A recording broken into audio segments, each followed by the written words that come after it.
I'm pretty sure that most of you are aware that Tal Rasha is completely busted when it comes to pushing, being one of the absolute strongest builds ever in this game, especially in this season. A very quick note on my side is that while I did not spend any paragons on int for this clear, I do have decent gear which is almost fully augmented, so the idea isn't to show what a fresh level 70 wizard can do, it is just my usual challenge I also did with Inamonk a few seasons back. And to answer the question how much Paragon you need to get a clear given a good enough gear is you need none. I did have some decent tries with absolutely zero Paragon points spent, but the server said nope, so this is the best I can show for now. And yes, the biggest enemy of Tal Rasha Wizard is still the lag. I'll give a few pushing tips in case you are struggling to get 150 clear. The most fundamental thing you need to do while pushing is that you need to move. This is the way to stay alive and this is the way to deal good damage too.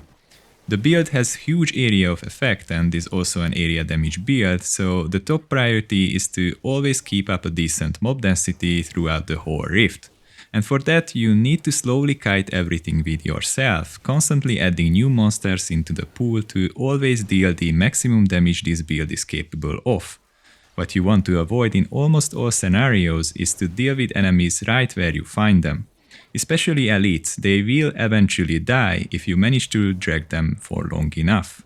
This build isn't mechanically demanding, there aren't many things to look out for aside from getting into position before the nuke, so the primary thing you can screw up is the herding.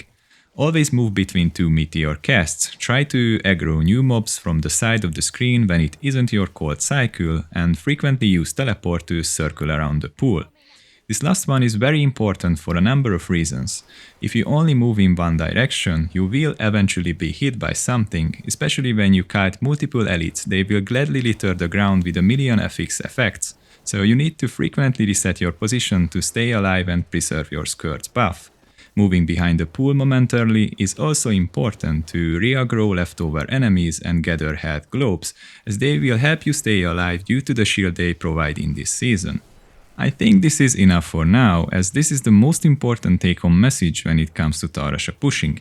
If you have any specific question or want me to cover this in more detail, indicate in the comments below. You can check out the rest of the clear, I also show how much Paragon I used after the Guardian kill, and as always you can see my gear at the very end of the video.